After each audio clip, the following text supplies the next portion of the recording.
So let us start Gauss divergence theorem. Let f be a continuously differentiable vector point function, ठीक है, and S be a closed surface enclosing a volume V, then integration volume integration divergence of f dv is equal to surface integral f dot n ds, where n cap is the unit vector normal to the vector space surface S. ठीक है, Gauss divergence theorem means that to convert the volume integral to surface integral, ठीक है। Actually यहाँ देखो,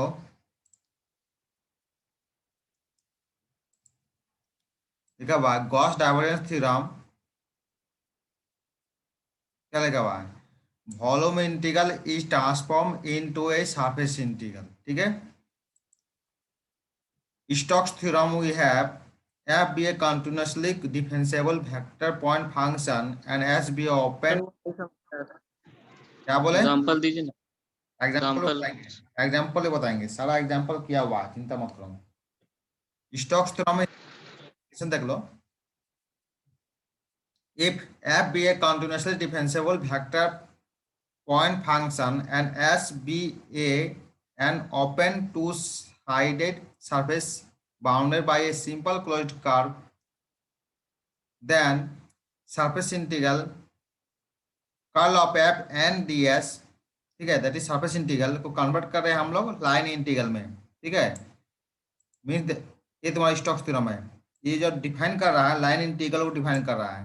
where the curve gamma function जो है is a transversed in the positive direction and n cap unit normal vector at any point of S drawn in the sense in which a right-handed screw would be rotated in them.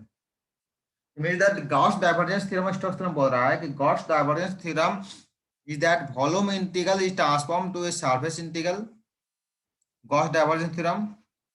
और Stokes theorem बोल रहा है, Stokes theorem A surface integral is transform into line integral, surface integral को transform कर रहा है line integral में, ये गॉस थ्योरम स्टोक्स थ्योरम बोल रहा है।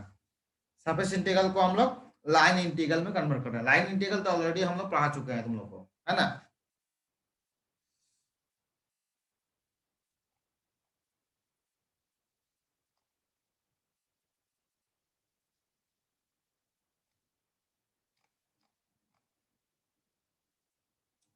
देखो, question is that using Stokes theorem evaluate the line integral c is equal to 2x minus y dx minus y z square dy minus y square z dz, where c is the circle x square plus y square equal to 1 corresponding to the surface of sphere of a unit radius, ठीक है।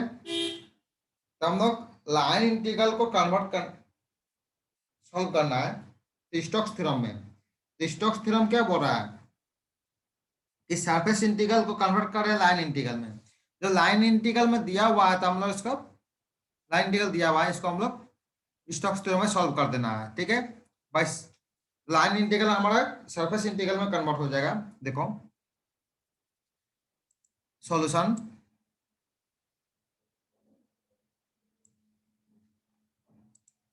देखो ये line integral दिया हुआ है,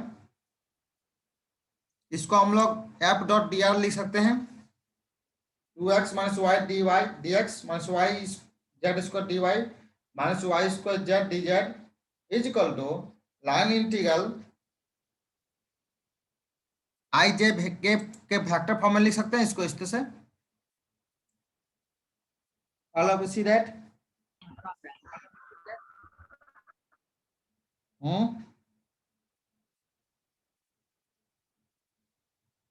vector form में solve कर सकते हैं इसको।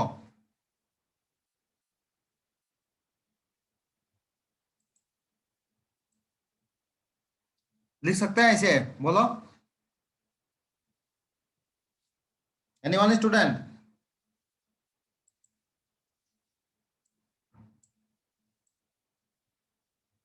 अभिषेक कुमार,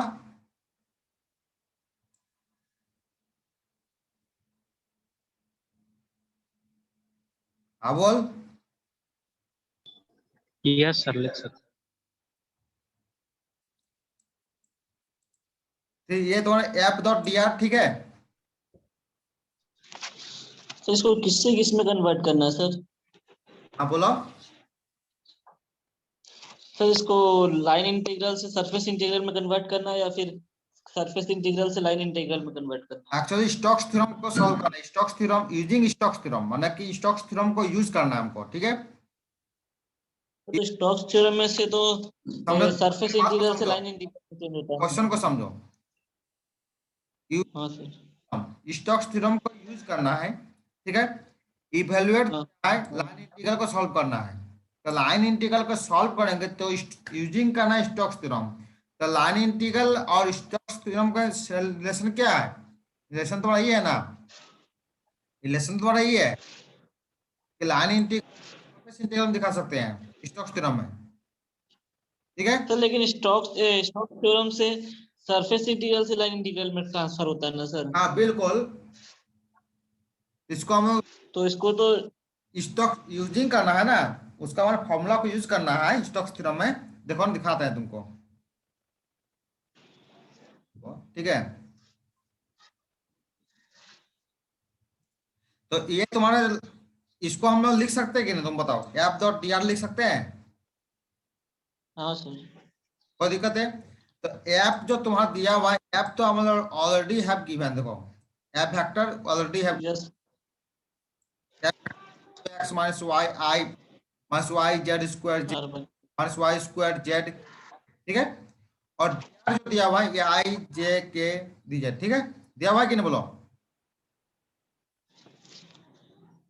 ये दिया हुआ है। हम्म, पंकज बसाओ। Yes sir. Yes sir. Stokes theorem क्या दिया हुआ, लाइन इंटीग्रल को सरफेस इंटीग्रल में फॉर्मूला दिया हुआ है, देखो। सर आप तो बोले थ्योरम से सरफेस इंटीग्रल से लाइन इंटीग्रल में कन्वर्ट होता है ना सर, मतलब ट्रांसफर होता है कन्वर्ट ना? होता है, ओके। उसका जब प्रूफ हम लोग बनाते हैं, प्रूफ करते हैं, तो प्रूफ में क्या होता है, एक्चुअली तो तुमको यहाँ पर डेफिनेशन तुमको प्रूफ में तुमको नहीं आ रहे हैं, प्रूफ प्रूफ सरफेस इंटीग्रल को कन्वर्ट होकर लाइन इंटीग्रल आ रहा है, दैट इज स्टोक्स थ्योरम। लेकिन जनरल में हम लोग फॉर्मूला को डायरेक्ट जब लिखेंगे, डायरेक्ट डायरेक्ट फॉर्मूला लिखेंगे, तो line integral equal to surface integral, ये स्टोक्स थ्योरम का फॉर्मूला है, होता है कि नहीं होता है? हाँ तो सर। चेंज नहीं होगा तुम्हारा ना, line integral equal to surface integral, ये तो फॉर्मूला बाई स्टोक्स थ्योरम के दोनों इक्वल होता ही है, फॉर्मूला चेंज तो नहीं होगा। तो आप देखो यहाँ पर surface integral line integral dot D R तो दिया हुआ है, line integral F dot D are दिया हुआ है। तो स्टोक्स थ्योरम में हम लोग लिखेंगे तो सरफेस इंटीग्रल क्या लिखेंगे, curl of F N cap D S, ठीक है, N cap D S. Curl of F जो निकालेंगे, कर्ल ऑफ एफ निकाल एज ए डिटरमिनेंट में हम लोग एफ निकाल सकते हैं, निकल गया के वेक्टर निकलेगा, बाकी टर्म सब जीरो हो जाएगा, आई वेक्टर पे जीरो हो जाएगा, जे वेक्टर के बचेगा ओनली फॉर। क्यों जीरो होगा सर? क्यों होगा, तुम डिटरमिनेंट सॉल्व करो, डिटरमिनेंट ओ यहाँ पर डिटरमिनेंट तुम सॉल्व करो।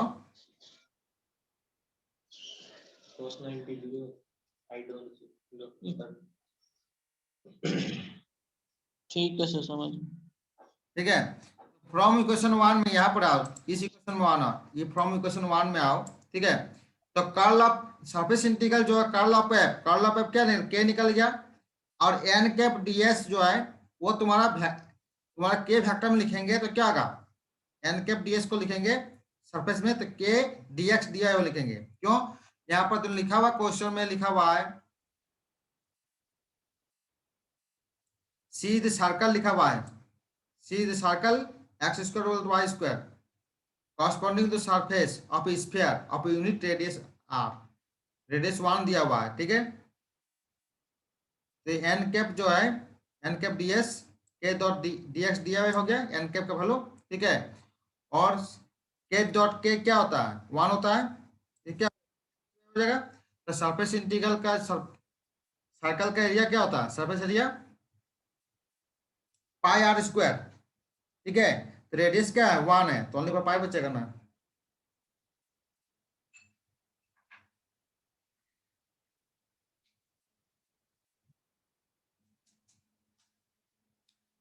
अब सर एक बार फिर से बता। आप नेक्स्ट प्रॉब्लम देखो, वेरीफाई स्टोक्स थ्योरम, ठीक है।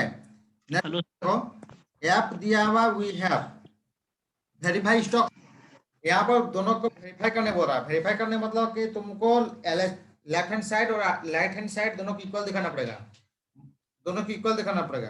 That is line integral is equal to surface integral का वैल्यू दोनों बराबर होगा।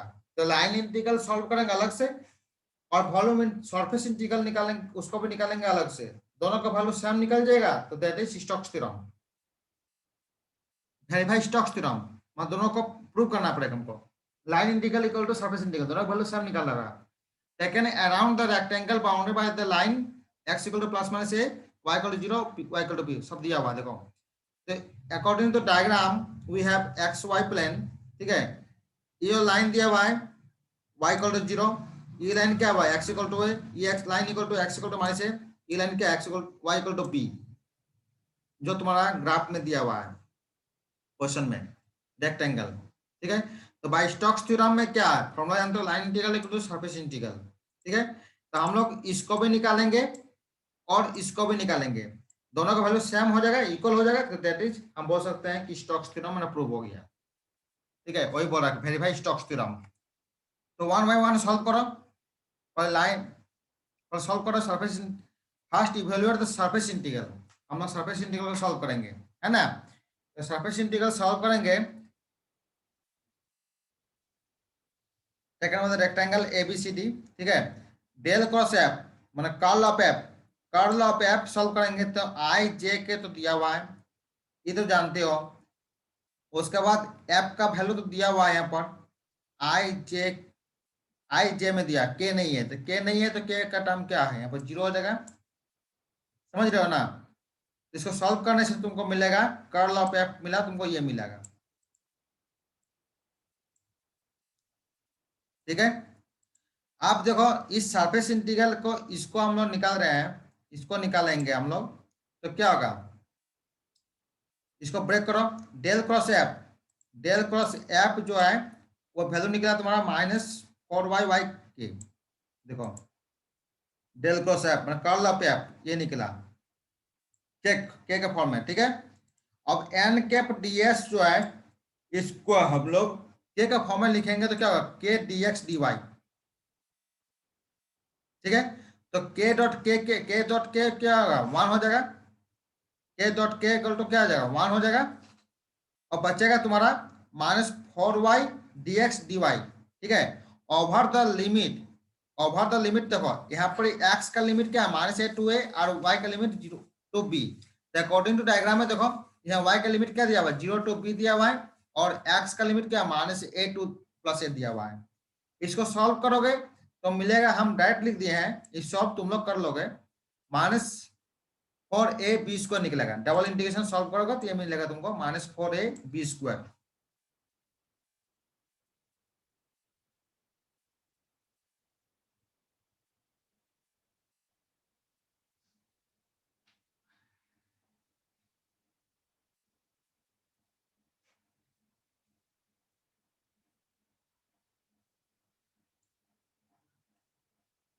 -4ab², ठीक है।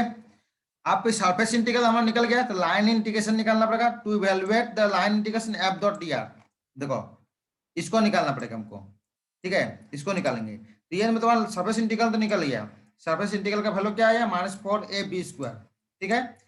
इसको हम लोग निकालेंगे F dot D are, line integration F dot D are को सॉल्व करेंगे तो हमारा आया तुम्हारा ये आएगा, देखो x² + y² dx -2xy dy।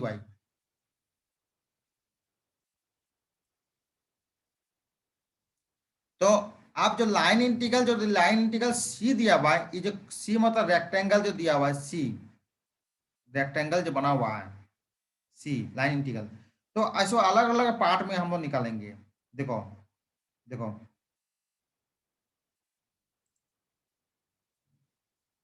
जो line integral F dot D R तो निकल गया ये, ठीक है। Along A B X equal to A, line integral जो बन रहा है सी, जो बन रहा है सी, जो के लाइन इंटीग्रल में जो सी बन रहा है वो एज ए रेक्टेंगल बन रहा है, ए बी सी डी, है ना, वो रेक्टेंगल बन रहा है। एलोंग ए बी, इस लाइन में हम लोग सॉल्व करेंगे, इस लाइन में सॉल्व करेंगे तो क्या बनेगा, एक्स इक्वल टू ए दिया हुआ है, देखो एक्स इक्वल टू ए, तो डेट इज अगर निकालेंगे इसको, इसका वैल्यू क्या होगा, डी एक्स इक्वल टू क्या हो जाएगा, जीरो हो जाएगा, ये कांस्टेंट है।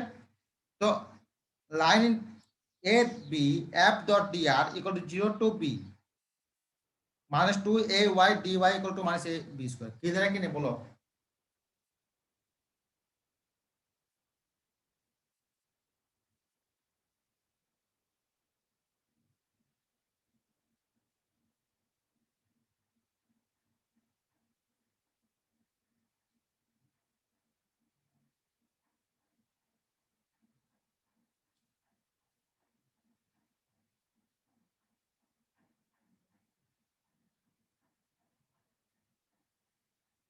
एनीवन स्टूडेंट बोलो। अभिषेक कुमार,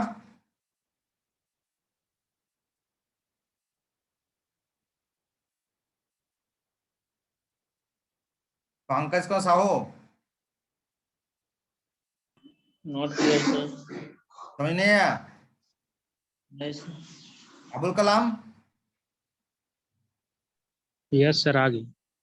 पंकज साहू क्या क्यों नहीं समझा, बोलो क्या दिक्कत है।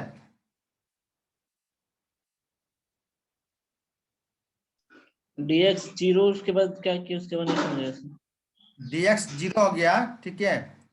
Actually F dot D are जो हम लोग निकालेंगे, एफ डॉट डी आर जो निकला हुआ है ये क्या, एफ डॉट डी आर निकला हुआ है डी एक्स डी वाई में फॉर्म निकला है, तो एफ डॉट डी आर निकला हुआ है, ये दिखाई दे रहा है। Yes sir. हाँ बोलो। Yes sir. हाँ तो इसमें डी एक्स अगर जीरो कर दिया गया तो यहाँ क्या बचेगा, minus two X Y D Y बचेगा, ये बचेगा। ठीक है सर। और X equal to A put कर देगा तो minus two A Y D Y बचेगा। समझ गए सर। हाँ तो इसका solution minus A B square हो गया। As a similar way along B C equal to Y equal to B में निकालो, बीसी लाइन, तो डी वाई इक्वल टू क्या जीरो हो जाएगा।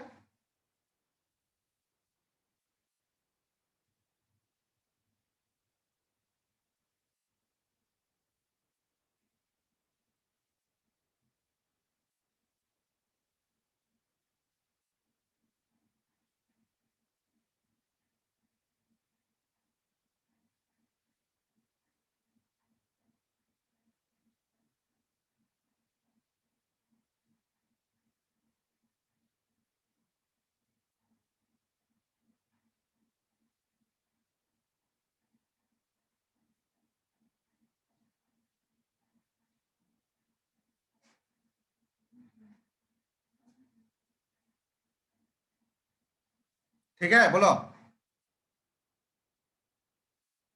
ये पंकज का साहू, यस सर, समझ गए। अभिषेक कुमार,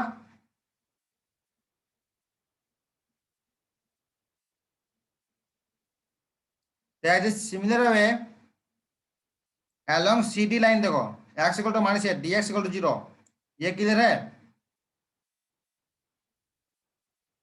मंगलम कुमार,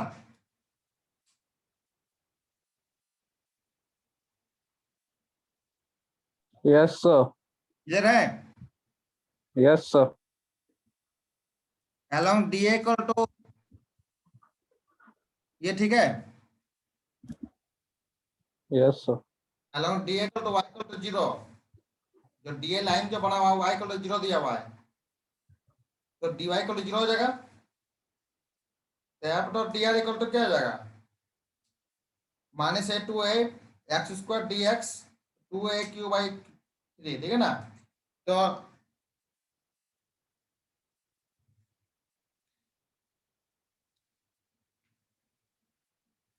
सारे लाइन इंटीग्रल को जोड़ दो, ठीक है, हेलो सर। को जोड़ दो, minus 4ab² hand the Stokes theorem hello sir. Verify हो गया कि नहीं बोलो?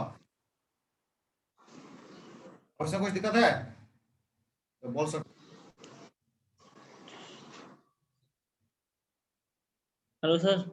हम्म, सर जो डीए अलोंग डीए जो वाई का वैल्यू है सर 0 से लेके बी तक वेरी कर रहे हैं ना सर? कहाँ पर बोलो अलोंग डी है, ये इसको बोल रहे हो ना? तो उसका वैल्यू सर 0 से बी तक है ना, वेरी कर रहे हैं ना सर? इसको तुम बोल रहे हो yes sir. Along D Y equal to 0। Along D देखो, यहाँ पर देखो, ये डी जो लाइन जो दिख रहा है रेक्टेंगल में, देखो डी लाइन जो दिख रहा है, इसमें लाइन क्या है, वाई इक्वल टू 0 है कि नहीं है? ठीक है सर, समझ। तो वाई इक्वल टू 0 तो डी वाई इक्वल टू 0 हो जाएगा। ठीक है, लेकिन लिमिट क्या बनेगा, एक्स का लिमिट जो बनेगा क्या बनेगा, X equal to -a2 + a बनेगा।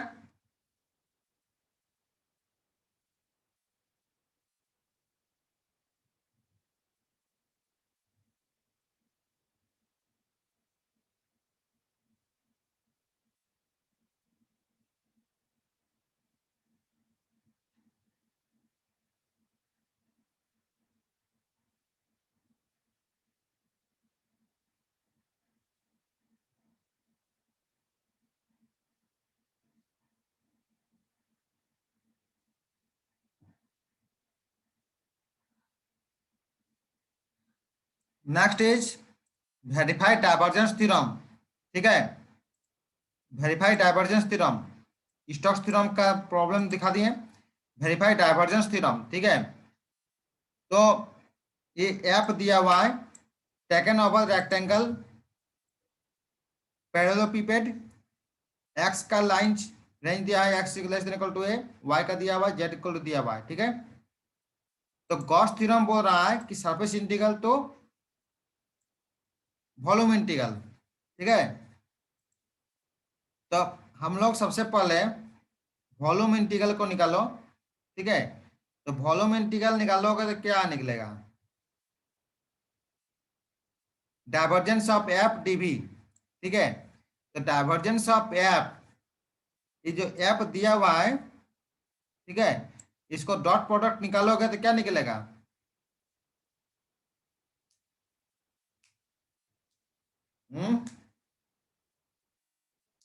Divergence of F dot product में क्या निकलेगा, डाइवर्जेंस ऑफ का मतलब क्या हुआ, डॉट प्रोडक्ट।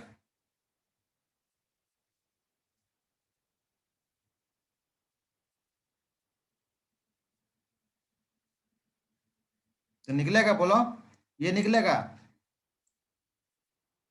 और डी भी इक्वल टू हम लोग D x D Y D Z लिख सकते हैं वॉल्यूम इंटीग्रेशन में,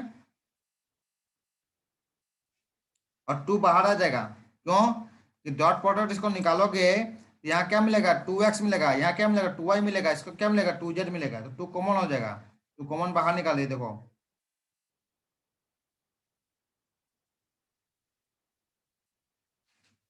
ठीक है, X Y Z D x D Y D Z, इसको हम लोग सॉल्व करेंगे ट्रिपल इंटीग्रेशन में, तो ओनली पर ये मिलेगा।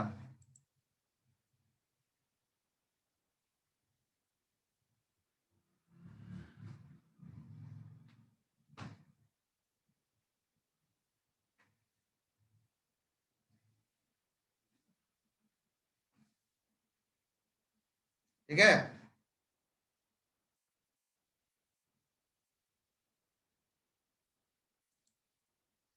नेक्स्ट हम लोग जो वॉल्यूम इंटीग्रल निकालेंगे तो हम लोग सरफेस इंटीग्रल निकालेंगे। सरफेस इंटीग्रल निकालने के लिए F dot N D S, ठीक है, to evaluate the surface integral. तो इसको अलग अलग फेस पे निकालेंगे, देखो, over the face S1, S1 consider किया हम लोग 0a c' b, देखो 0a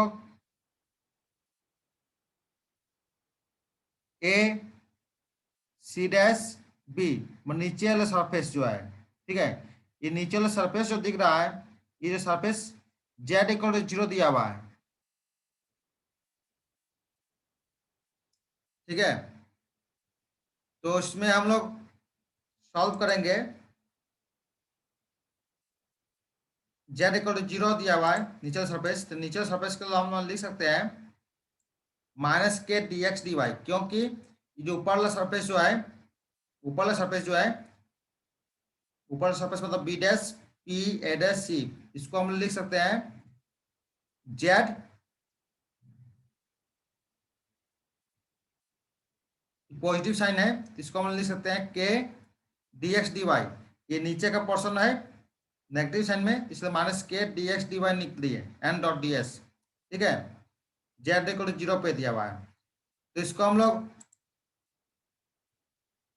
यहाँ पर क्या निकलेगा, एफ डॉट माइनस के निकालोगे तो इसको निकलेगा तो एक्स वाई निकलेगा। ठीक है, सर के का वैल्यू नेगेटिव कैसे हाँ बोले? के का वैल्यू नेगेटिव इसलिए होगा, एक्सिस एक्सिस में देखो, ये तुम्हारा नीचे का फेस जो दिख रहा है ए 0, देखो 0 A C dash, okay sir, okay. और ऊपर वाला फेस से हम लोग लेंगे C B dash P A dash लेंगे, तो ये फेस में हम लोग लिखेंगे k d x D y, ये पॉजिटिव साइन लिखेंगे उस टाइम में। ठीक है, तो नीचे का फेस है जेड इक्वल टू 0 पे, इसलिए माइनस के हो गया। ठीक है, तो इसको हम सॉल्व करने से तुमको मिलेगा, ये मिलेगा। ठीक है, डबल इंटीग्रेशन सॉल्व करोगे तो ये मिलेगा, है ना। उसी प्रकार similar way over the face S2, ठीक है, over the face S2, over the face S2 मतलब क्या हुआ, देखो C B dash P A dash, ये फेस बोल रहा है C B dash P A dash, इस फेस में, इस फेस में। ठीक है, ये जो फेस दिख रहा है इस फेस में जेड इक्वल टू 0 दिया, सी दिया हुआ है सी। ठीक है, ऊपर वाला फेस में, नीचे वाला पोर्शन में फेस में क्या जेड इक्वल टू 0 था। ठीक है, ऊपर वाला फेस में जेड इक्वल टू सी दिया हुआ है। ठीक है, तो इस फेस में हम लोग सॉल्व करेंगे ए सिमिलर वे, एफ डॉट के, ये तो के डी एक्स डी वाई तो हम बोल दिए थे, ऊपर वाला फेस के लिए हम लोग पॉजिटिव लेंगे और नीचे वाला फेस के लिए नेगेटिव होता है, तो ऊपर वाला फेस के लिए हम लोग के डी एक्स डी वाई। ठीक है, और एफ डॉट के जो निकाल दिया यहाँ पर, एफ डॉट के यहाँ से एफ का वैल्यू तो दिया हुआ है, ये दिया हुआ है एफ डॉट के। ठीक है, इस फेस में एफ डॉट के मतलब निकालोगे तो इससे निकलेगा, इससे निकलेगा, ये टर्म बचेगा, तो जेड इक्वल टू सी दिया हुआ है, सी स्क्वायर हो जाएगा, C square minus X Y, देखो ये लिखे हैं C square minus X Y लिखा हुआ है, D x D Y solve कर दिए तो ये मिलेगा, है ना। ऊपर वाला टर्म में ओनली फॉर एक्स वाई क्यों मिला, इसलिए मिला क्योंकि जेड इक्वल टू 0 दिया हुआ है। ठीक है, तो इस टाइम में यहाँ पर जेड इक्वल टू 0 पुट कर दोगे, यहाँ पर जेड क्या बोलेगा माइनस एक्स वाई बचेगा, और के भी तुम्हारा नेगेटिव में दिया हुआ है ना, minus Y D x D Y, तो माइनस के तो पॉजिटिव हो जाएगा, तो यहाँ पर मिलेगा पॉजिटिव मिल जाएगा, है ना। ऐसे सिमिलर है, ये तुम्हारा फेस S3 पे निकाल दिए, ठीक है ना। उसी प्रकार ओवर द फेस मान दैट इज द 6 फेस में निकाले हैं। ठीक है, 6 फेस, तो टू फेस बता दिए, जेड इक्वल टू के इक्वल टू, एक जेड इक्वल टू 0 पे दिखा दिए, ठीक है, और जेड इक्वल टू सी पे दिखा दिए। ठीक है ना, मतलब ये जो फेस जो दिख रहा है ये फेस जेड इक्वल टू 0, ठीक है, इसीलिए माइनस के डी एक्स डी वाई हुआ। ये face z equal to c पर लिखाओगे तो यहाँ पर k d x D y यहाँ पॉजिटिव हो जा रहा है ना, एन डॉट डी एस के वैल्यू, एन डी एस के value. As a similar way over the face, देखो over the face S3 equal to 0 B add S C x equal to 0, है ना। ये फेस कहाँ है, देखो 0 B add S C, 0 B add S C, ठीक है, 0 बी एड एस सी, पीछे वाला पोर्शन तो दिख रहा है ना, पीछे वाला फेस, तो उसमें तुम्हारा पीछे वाला फेस जो दिया हुआ है उसमें दिया है जेड इक्वल टू, पीछे वाला फेस में क्या है एक्स इक्वल टू 0 दिया हुआ है, 0 B add S C, zero B A dash C पीछे वाला फेस है, ठीक है। इस फेस में जेड इक्वल टू 0 दिया हुआ है, और सामने वाला फेस क्या है, A C dash B B dash. ये तो मतलब उस टाइम में क्या बनेगा, एक्स इक्वल टू ए दिया रहेगा, ठीक है ना। एक्स इक्वल टू 0 पे निकाल दिए, उस टाइम में मिलेगा minus I D Y D Z, और जेड इक्वल टू ए पे फेस पे लेंगे तब क्या होगा, उस फेस इस फेस में जेड इक्वल टू ए है तो उसमें I D x D Y D Z मिलेगा, है ना। Back side face will take minus I D Y D Z, front face X equal to A that is I D Y D Z. सबको solve कर दिए, इसका अलग solution निकल, इसका अलग सोल्यूशन निकल गया, है ना।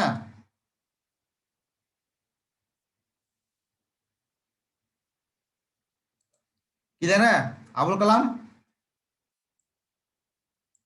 यस सर देख रहे हैं। मनीष कुमार बोलो, तुम्हारा आवाज नहीं आ रहा है। शुरू से ये वाला बताइए ना, क्वेश्चन नहीं समझ में आया।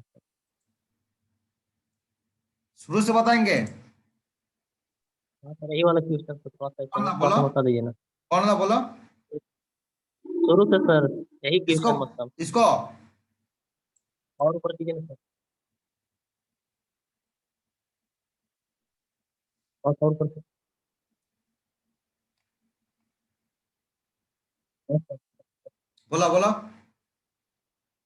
सर ये क्वेश्चन थोड़ा समझा दिए ना सर, हाँ क्वेश्चन केवल समझा दिए ना सर, फिगर क्वेश्चन समझा मतलब देंगे, क्या करना है। फिगर समझा रहे हैं तो वही बोलता है, ये जो क्वेश्चन दिया हुआ है रेक्टेंगुलर पैरेलल पिपेट, ठीक है। एक्स का वैल्यू दिया हुआ है 0 टू ए, वाई का लिमिट 0 टू बी, जेड का लिमिट दिया है 0 टू सी, ठीक है। यहाँ पर ही जो पैरेलल पिपेट बना हुआ है, ठीक है, देयर आर 6 सरफेस, ठीक है। राइट हैंड साइड में देखो एक फेस मिलेगा, दो फेस मिलेगा, left hand side one face second, और राइट हैंड साइड में एक फेस, है ना।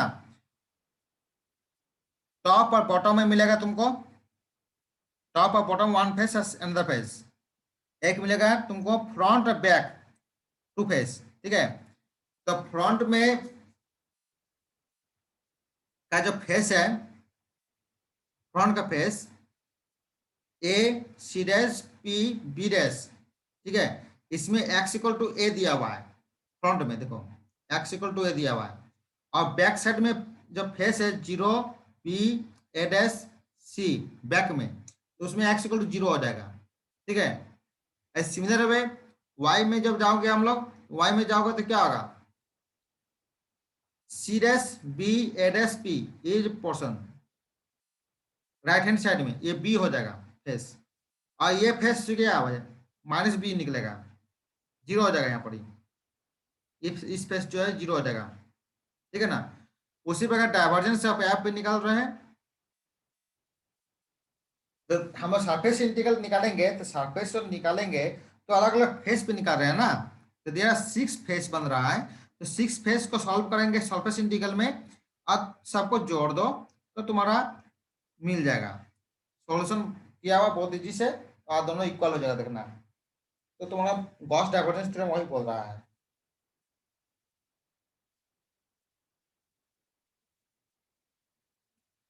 यहाँ पर देखो लास्ट पार्ट में भी देखो यही किए हैं हम लोग, सॉल्यूशन देखोगे तो अच्छा लगेगा, है ना।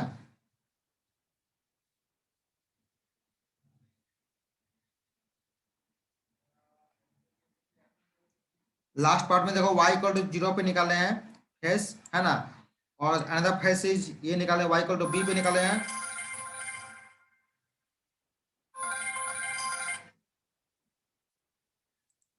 ठीक है। उसका दोनों को जोड़ दे तो ये मिलेगा तुमको, ठीक है ना।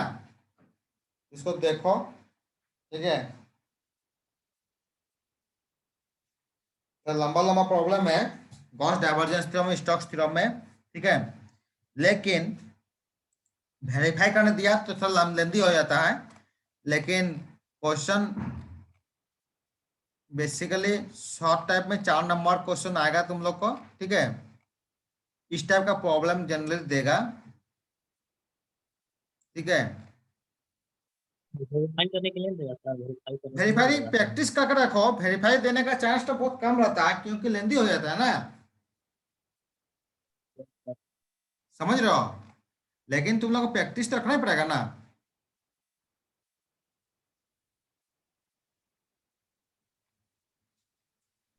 तारीख को फिर से एग्जाम होगा, हाँ, 10 तारीख को फिर से एग्जाम होगा सर।